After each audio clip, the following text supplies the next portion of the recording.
Hello friends, welcome to this educational platform. आप सभी का आपके अपने इस यूट्यूब चैनल पर स्वागत है। आज के इस वीडियो लेक्चर में हम लोग डीएलएड फोर्थ सेमेस्टर की मैथमेटिक्स के लिए प्रैक्टिस क्लास को आगे बढ़ाएंगे और प्रैक्टिस क्लास में आज हम ये कुछ अति लघु उत्तरीय प्रकार के प्रश्नों को सीखेंगे। ठीक है, तो अति लघु उत्तरीय प्रकार के इन प्रश्नों का अध्ययन करेंगे, अच्छे से समझेंगे कि इनको कैसे सॉल्व करना है, क्या अप्रोच रखनी है। आप लोग वीडियोस को लगातार अपने फ्रेंड्स में शेयर करते रहिए, सभी फ्रेंड्स को चैनल से जोड़ते रहिए। ठीक है, चलिए देखिए स्टार्ट करते हैं और सीखते हैं। सबसे पहला क्वेश्चन आपके सामने है जिसमें बोला गया है -1 की पावर 3 इंटू -1 की पावर 2 इंटू -1 की पावर 15।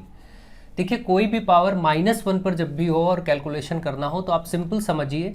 अगर मैं आपसे बात करूं कि -1 पर 2 पावर है तो इसका मतलब क्या हुआ, -1 इंटू -1 दो बार गुणा करेंगे तो इसका मतलब वो माइनस माइनस प्लस का 1 हो जाएगा। अगर मैं कहूँ -1 पर 3 है घात के रूप में तो आप इसको 3 बार -1 गुणे -1 गुणे -1 ऐसे लिखेंगे।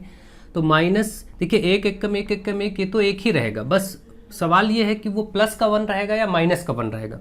तो माइनस माइनस प्लस और फिर प्लस माइनस माइनस, तो आप देख रहे हैं माइनस का आ रहा है। इसी प्रकार से अगर -1 पर घात 4 की जाएगी तो फिर -1 इंटू -1 इंटू -1 इंटू -1, इसका मतलब minus minus plus, plus minus minus और माइनस माइनस प्लस, इसका मतलब फिर प्लस का 1। आप इस पैटर्न को फॉलो करेंगे, देखेंगे तो आप ये पाएंगे कि जब जब -1 पर एक सम संख्या की घात होती है, यानी जब जब -1 पर घात क्या हो, सम हो, इवन नंबर, तो वो हमेशा प्लस का 1 आएगा।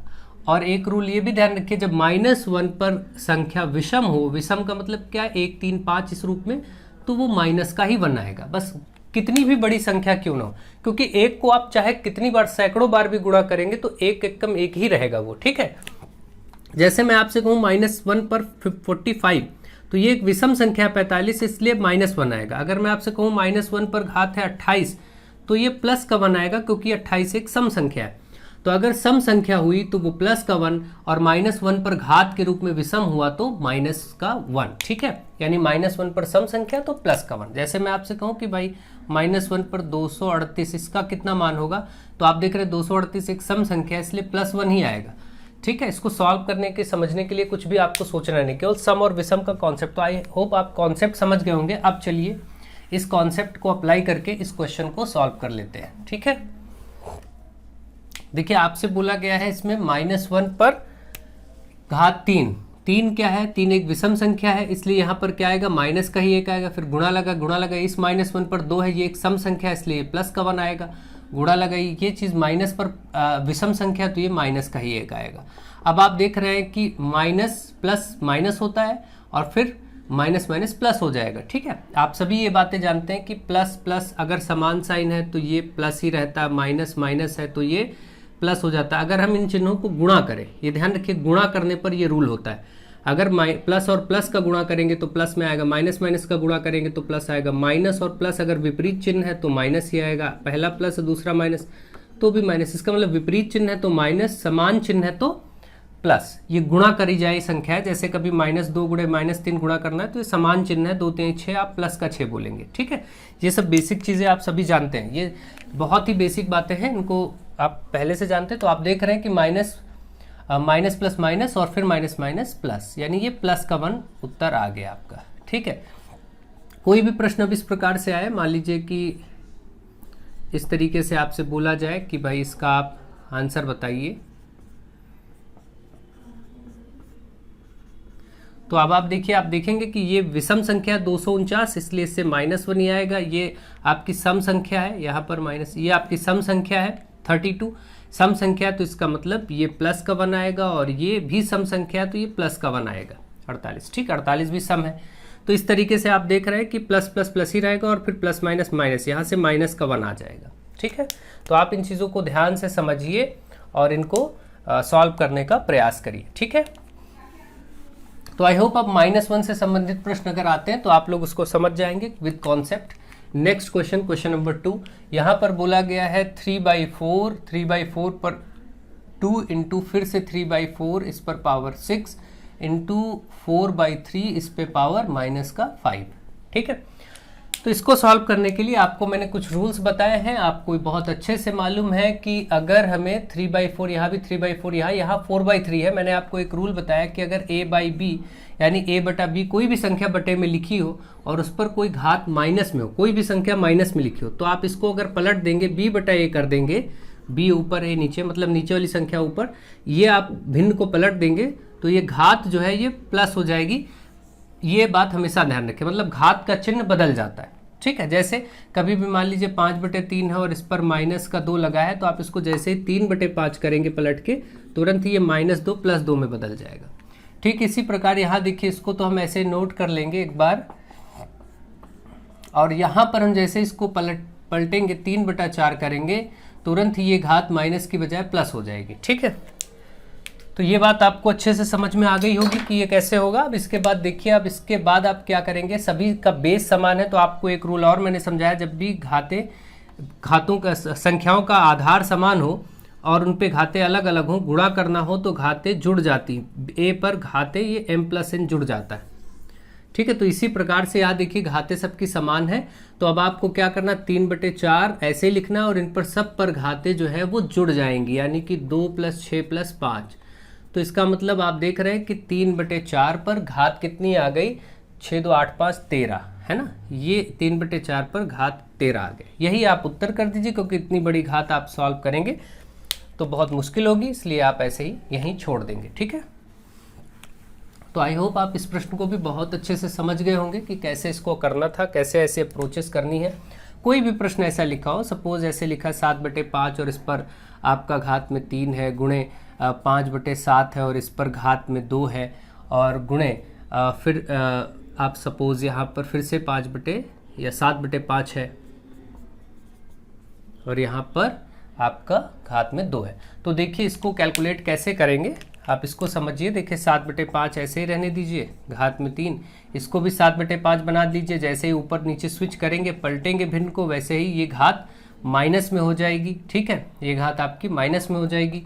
गुणे अब देखिए ये ऐसे ही रहने दीजिए। अब आधार सबका समान हो गया, देखिए आधार में यहाँ भी 7/5, यहाँ भी, तो 7/5 को ऐसे लिख लीजिए और सारी घातें जुड़ जाती हैं। तो जब सारी घातें जुड़ेंगी, 3 में ये -2 जुड़ेगा और ये प्लस का 2 होगा, 2 और 2 ये तो माइनस खत्म हो जाएगा, क्योंकि प्लस का 2 माइनस का 2 कितना हो जाएगा, 0 हो जाएगा जब जोड़ेंगे। तो 3 बचेगा, 7/5 पर केवल 3 बचा। ये 343 होता है, 343 और ये 125। इस तरीके से भाई घात 3 करेंगे तो 7 × 7 × 7 करेंगे, 7 7 49, 49 7 कितना होता है, 7 9 63, 7 चौक 28 6 34। तो आपको इनका सबका घन और घनमूल पता ही होना चाहिए। मैंने बोला था 1 से लेके 15 तक की संख्याओं का घन याद रखिए और 1 से 30 तक की संख्याओं का वर्ग याद रखिए, ये बहुत ज़रूरी होता है, बहुत जल्दी इससे आप कैलकुलेशन कर पाते हैं, ठीक है। तो आई होप ऐसे प्रश्न कुछ भी बने आप बहुत अच्छे से उसको कर पाएंगे, समझ पाएंगे। नेक्स्ट क्वेश्चन देखिए, यहाँ पर आपसे बोला गया है 27 पर घात 2/3 गुणे 81, 81 पर घात 1/2 बराबर 3 पर घात n। इसको सरल करना है। देखिए इसमें 27 को आप लिख सकते हैं 3 की घात 3। आप सभी जानते हैं 27 होता है 3 की घात 3, 3 × 3 × 3 27 ही आता है, और बाहर घात लगी है 2/3 गुणे 81 को आप लिख सकते हैं 9 की घात 2 और बाहर घात लगा है 1/2, ठीक है। अब इसके बाद देखिए यहाँ पर क्या लिखा है, 3 की घात n। अब देखिए आपको घात 3 में ही करना, तो 9 को भी हम 3 की घात 4 भी इसको लिख सकते थे, ऐसी कोई दिक्कत की बात नहीं। अगर आप चाहते तो सबको 3 ही बना लीजिए, क्योंकि सब जगह घात 3 है, तो 81 को हम 3 की घात 4 भी बोल सकते हैं। 3 × 3 × 3 × 3 करेंगे 81 आएगा, ठीक है। तो ऐसा बोल सकते हैं। अब देखिए आपको मैंने एक रूल बताया कि अगर एक संख्या है उस पर घात कोई है और बाहर एक और घात, दो घातें लग जाए तो दोनों घातें आपस में गुणा हो जाती हैं। इस प्रकार से इस रूल को अगर हम यहाँ पर अप्लाई करें तो 2 घातें दिख रही हैं 3 पर, एक तो अंदर ये 3 और बाहर ये 2/3, तो ये 3 कट जाएगा। इधर भी देखिए 4 का 1/2 से होगा, ये 2 दूनी 4 कट जाएगा, और इधर 3 पर n ऐसे रहेंगे। अब यहाँ पर बचा 3 पर ये वाला घात 2 गुणे इस 3 पर क्या बचा, इस वाले 3 पर कुछ नहीं, ये 2 दूनी 4 हुआ था, 2 बचा, है ना भाई। ये 4 से 2 कट गया था ना यहाँ पर, ठीक। तो अब क्या होगा, यहाँ पर आप देख रहे हैं बराबर में 3 की घात n है, अब देखिए दो संख्या जब गुणा हो तो घातें जुड़ जाती है। अभी मैंने बताया तो 2 + 2 जुड़ के 4 हो जाएगा। इधर आपका 3 पर घात n। अब एक और रूल मैंने आपको बताया था कि अगर यहाँ पर 1 की घात m है और यहाँ पर 1 की घात n है, दोनों का आधार समान है, बीच में बराबर लगा, तो ये घातें भी बराबर हो जाती है। इसका मतलब m बराबर n होता है। तो इसका मतलब यहाँ से अगर तुलना करें तो आधार समान है तो ये घातें भी बराबर होगी, मतलब 4 और n बराबर होंगे, तो n बराबर 4 आप लिख देंगे, ये हो जाएगा आपका उत्तर। ठीक है, तो आई होप आप इसको भी समझ रहे होंगे कि कैसे सॉल्व करना है, कैसे ऐसे प्रश्नों का आंसर फाइंड करना है। ठीक है, चलिए आगे बढ़ते हैं।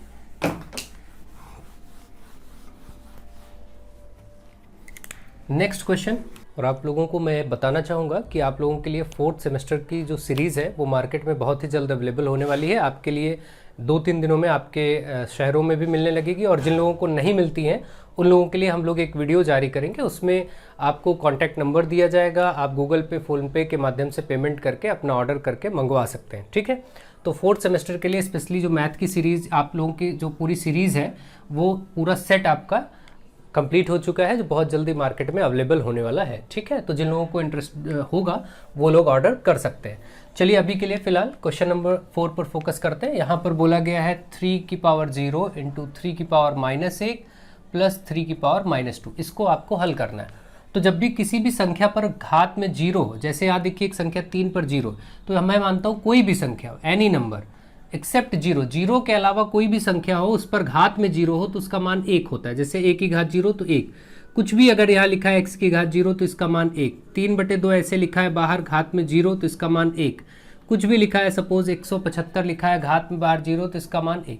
एनी नंबर कोई भी संख्या उस पर घात 0 है तो मान 1 होता है। इसका मतलब इसका मान तो 1 हो जाएगा गुणे 3 पर -1। इसका मतलब आप इस रूल को याद करिए, 3 पर -1 कुछ ऐसा है जैसे a पर कोई एक संख्या हो जिस पर माइनस में घात हो, माइनस में घात हो तो इसको 1/में लिखते ही ये प्लस हो जाएगा।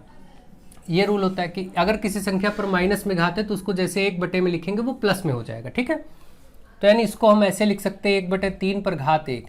अब ये -1 नीचे आया तो +1 हो गया, और 1 लिखने की जरूरत नहीं होती। 3 पर घात 1 का मतलब 3 ही तो होता है, इसलिए 3 की घात 1 लिखने का कोई ऐसा मतलब नहीं, तो आप ऐसे छोड़ दीजिए। प्लस इसको भी ऐसे जब 1/में में आप लिखेंगे इसी रूल के अकॉर्डिंग तो ये 3 पर +2 हो जाएगा, -2, 3 पर +2 हो जाएगा। अब आप इसको केवल सॉल्व कर लीजिए। ठीक है, तो इस तरीके से आपको रूल्स अगर क्लियर हैं तो फिर कोई दिक्कत नहीं है, बहुत ही आराम से क्वेश्चंस को सॉल्व कर सकते हैं। ठीक है, तो आप देखिए यहाँ पर ये 1 ही रहेगा, ये आपका 1/3 है, प्लस ये 1/3 तो 9 हो जाएगा। 3 का वर्ग मतलब 3 × 3 9 हो जाएगा। ये आपका 1 से गुणा होकर 1/3 ही रहेगा, और ये 1/9 है। फाइनली इसको सॉल्व करेंगे, एलसीएम लेंगे तो इसमें 3 से गुणा करना पड़ेगा, क्योंकि यहाँ 9 है, यहाँ भी 9 बनाना पड़ेगा हर बराबर करने के लिए, तो ऊपर भी 3 से गुणा होगा। ये 3 और ये 1, ये +1 है, नीचे अब 9 हो चुका है तो इकट्ठे लिख दीजिए, यानी 4/9 इसका उत्तर हो जाएगा। तो ऐसे प्रश्न आप आराम से इजीली सॉल्व कर सकते हैं। आई होप आपको ये प्रश्न समझ में आ गया होगा और आप इसको बहुत ढंग से सीख रहे होंगे। ठीक है, आप लोग वीडियोस को शेयर जरूर करते रहें फ्रेंड्स में। अब देखिए अगला क्वेश्चन आपके सामने लिखा है 7 की घात 4 गुणे 1/7 और बाहर घात में है 3 और भाग का चिन्ह है फिर 7। इसका आपको मान ज्ञात करना है। ठीक है, तो यहाँ पर भी आपको बस बेसिक रूल्स की समझ होनी चाहिए, आप आराम से मान ज्ञात कर सकते हैं। 7 की घात 4 गुणे, ये देखिए आपका जो 1/7 की घात 3 है, 1/7 ऐसे ही रखा जाए घात 3। अब अगर मैं इसको, मैंने आपको अभी बताया रूल कि अगर a/b यानी कोई संख्या भिन्न के रूप में इस पर कोई घात है, जैसे अगर पॉजिटिव है, अगर मान लीजिए यहाँ पर नेगेटिव घात है और हम b/a इसको कर देते हैं। ठीक है, जैसे इसको स्विच करते हैं तो घात का चिन्ह बदल जाता है, माइनस है तो प्लस हो जाएगा, और यही चीज़ प्लस होगा तो माइनस भी हो जाएगा। ठीक है, यानी अगर कहीं ऐसे मान लीजिए a/b और ऊपर यहाँ प्लस में पावर है, आप इसको b/a करते तो आप इसको -m भी कह सकते हैं, तुरंत ही चिन्ह बदल जाएगा, चाहे ये बोले या फिर ये बोले। तो इसी प्रकार से अगर मैं इस 1/7 को 7/1 लिखूं तो ये -3 हो जाएगा। ठीक है, +3 है, -3 हो जाएगा। फिर भाग में देखिए 7 है। अब आप देख रहे हैं 7 की घात 4 गुणे, ये जो 7/1 है, जनरली 7/1 का मतलब क्या हुआ, 7 ही तो हुआ, /1 लिखने की कोई जरूरत नहीं है। इसको आप बोलेंगे 7 और बाहर -3 और भाग का चिन्ह और 7। अब देखिए सब कुछ 7 के बेस पे हो गया। आपने ये चीज़ पढ़ी है कि अगर दो संख्याएं हो जिनका बेस समान हो और उसको भाग करना हो तो घातें घट जाती हैं। मान लीजिए यहाँ पर बेस यानी आधार समान है और घात m और n है, तो इसमें क्या होता है, घातें घट जाती। इसी प्रकार से अगर दो संख्या हो जिनका बेस समान हो तो घातें गुणा करने पर जुड़ जाती, गुणा करें तो जुड़ जाती हैं और भाग करें तो माइनस हो जाते हैं। ये सारी बेसिक बातें आपको बताई जा चुकी हैं। यहाँ पर अब आप देखेंगे तो इस तरीके से इनके बीच में पहले भाग, तो भाग की प्रक्रिया को पहले करेंगे फिर गुणा करते हैं, आप ये सब जानते हैं। तो अब यहाँ पर जब आप करेंगे तो 7 पर ये -3 है और इस 7 पर कोई घात नहीं, मतलब 1 मानेंगे तो इसको -1। अब -1 क्यों हो गया? क्योंकि ये वाली घात और ये वाली घात तो माइनस हो जाएगी इस रूल के अकॉर्डिंग, क्योंकि घातें घट जाती। तो इस तरीके से आप देखिए 7 की घात 4 गुणे, यहाँ पर देखिए 7 पर क्या आया, -3 और -1 मिलके -4 हो जाएगा। ठीक है, माइनस माइनस प्लस, और दो नेगेटिव नंबर जब जुड़ते हैं तो माइनस में ही आंसर आता है। अब आपको मालूम है यहाँ पर दो संख्याओं के बेस यानी आधार समान है और गुणा हो रहा है, तो ऐसी स्थिति में घातें जुड़ जाती हैं। ये वाला रूल देखिए, जब गुणा हो आधार समान हो तो घातें जुड़ जाती हैं। ठीक है भाई, ये यहाँ पर m यहाँ पर n, ये देखिए जुड़ गया। तो इसी तरीके से यहाँ 4 और -4 को जोड़ेंगे, 4 और -4 को जोड़ने का मतलब 4 में से 4 जाएगा, फाइनली 7 पर कुछ नहीं बचेगा, 0 बचेगा। 4 में से 4 घट ही जाएगा, और जब किसी भी संख्या पर 0 होता है तो उसका मान 1 होता है। 7 पर घात 0 आने का मतलब इसका मान 1 होगा, तो उत्तर फाइनल 1 हो गया। तो इस प्रश्न का आंसर 1 हो गया। सारे रूल्स को आप समझते रहिए, ढंग से उनको सीखते रहिए, अप्लाई करना देखिए, बस आपको कोई प्रॉब्लम नहीं होगी, आप बहुत अच्छे से चीज़ों को कर पाएंगे। तो मुझे आशा है आप इस प्रश्न को भी समझ गए होंगे ढंग से और सीख रहे होंगे। ठीक है, बाकी इस प्रश्न को करने के और भी तरीके हो सकते थे, जैसे 7 की घात 4 है गुणे 1/7 पर घात 3 है और यहाँ पर भाग है 7। ठीक है, तो अगर आपको मालूम है कि जैसे ही हम भाग को, अगर आप देखा जाए यहाँ पर भाग है, भाग को गुणा बनाते हैं तो ये 7 जो है ये 1/7 हो जाएगा। बाद वाली भिन्न पलट जाती है भाग को जब गुणा बनाते हैं, ये भी एक रूल है भाई। 7/1 था, 1/7 हो जाएगा। यहाँ पर 3, अब सब कुछ गुणे में है। ठीक है, अब देखिए ये 7 की घात 4 ऐसे ही रखिए, यहाँ पर अगर देखें तो 1/7 और ये दोनों गुणे में है, तो 1/7 पर ये तो 3 है ही, और गुणे में यहाँ पर 1/7 पर कुछ नहीं, मतलब 1 मान सकते हैं। तो जब ये गुणा होगा तो बेस बराबर है तो घातें जुड़ जाएंगी, यानी 7 पर 4 गुणे 1/7 पर ये कितना हो गया, 3 1 4। अब आप देखिए 7 पर 4 गुणे 1/7 मतलब 1 पर 4 होगा, तो 1 पर 4 घात करेंगे तो यही आएगा, और 7 पर 4 करेंगे तो 7 की घात 4, 7 की घात 4 कट जाएगा, 1 उत्तर आ जाएगा। इस प्रकार से भी आप इसको सॉल्व कर सकते हैं। अब आपके ऊपर डिपेंड करता है आप जैसे भी इसको सॉल्व करें। ठीक है, तो बेसिक बातें आपको मालूम होनी चाहिए, बस आपको सॉल्व करने में कोई प्रॉब्लम नहीं होगी। नेक्स्ट क्वेश्चन नंबर 6 देखिए, यहाँ पर बोला गया x गुणे क्यूब रूट यानी घनमूल में 27 बराबर 81 पर घात में 3/4। अगर ऐसा प्रश्न है तो x का मान बताना है। यहाँ पर आपको मालूम है कि 27 का घनमूल 3 होता है, 3 × 9 = 27 बराबर यहाँ पर 81 को हम चाहे तो लिख सकते हैं 3 की घात 4 या 9 की घात 2, तो 3 में ही सबको बदल रहा हूँ तो 3 में ही आप बदल लीजिए। 3 की घात 4 ये हो गई और बाहर 3/4। अब ये देखिए x गुणे 3 बराबर 3 की घात 4। जब दो घातें एक साथ लगती हैं तो वो गुणा हो जाती है, m गुणे n, ये इस रूप में। तो यहाँ पर देखें, अगर ये आप ध्यान दें तो 3 पर घात 4 था ही और गुणे में बाहर एक और घात थी 3/4, ये 4 इस 4 से कैंसिल, तो 3 पर घात 3 ही बचेगा, इधर x गुणे 3।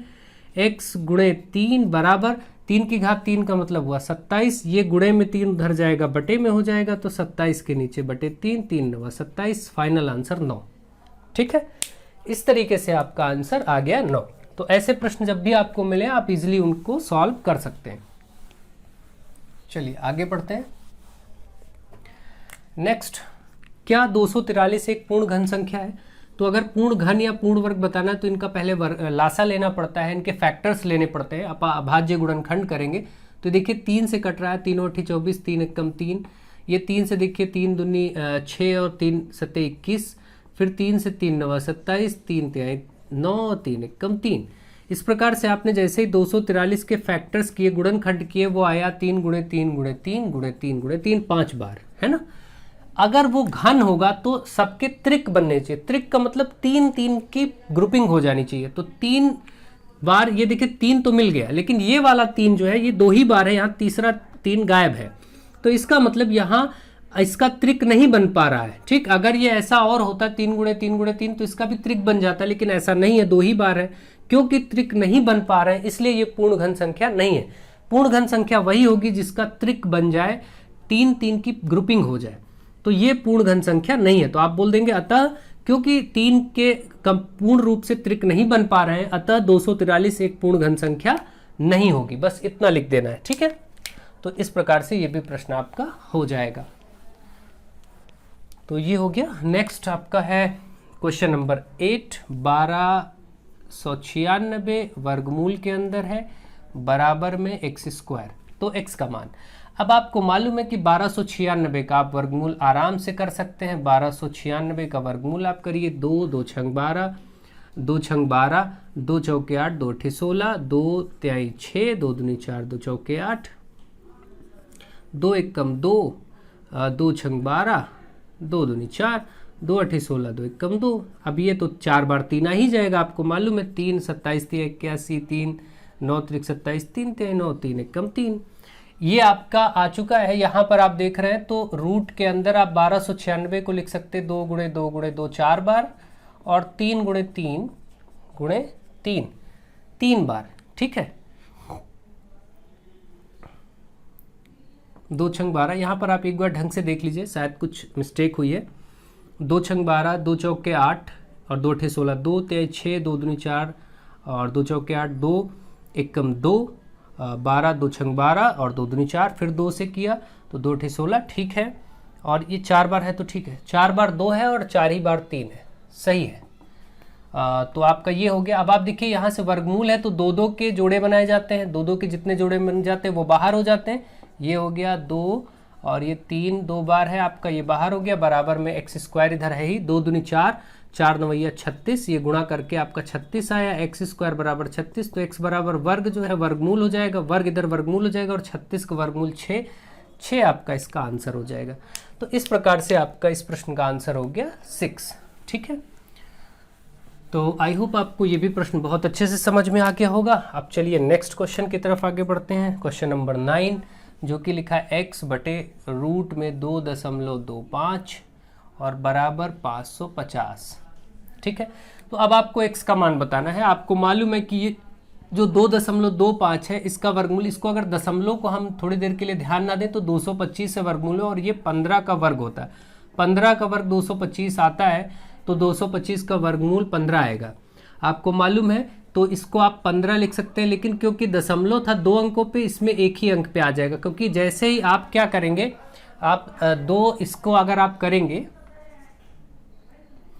1.5 गुणे 1.5, तो आपका 2.25 ही आएगा।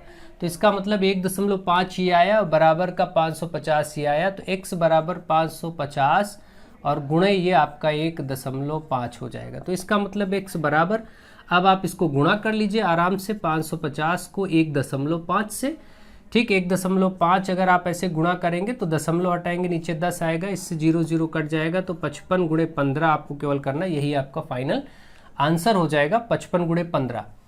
तो 15 और ये रहा 55, 55 25, 5 एकम 5 2 7, 55 25, 5 एकम 5 2 7, 5 12 825, यहाँ से 825 आंसर आपका हो गया। इस प्रकार से आपको ऐसे प्रश्नों को इजीली सॉल्व कर लेना है, कोई प्रॉब्लम नहीं होगी। आई होप आप इसको अच्छे से समझ पा रहे होंगे कि कैसे इसका आंसर आना है और किस प्रकार से इसको आपको सॉल्व करना है।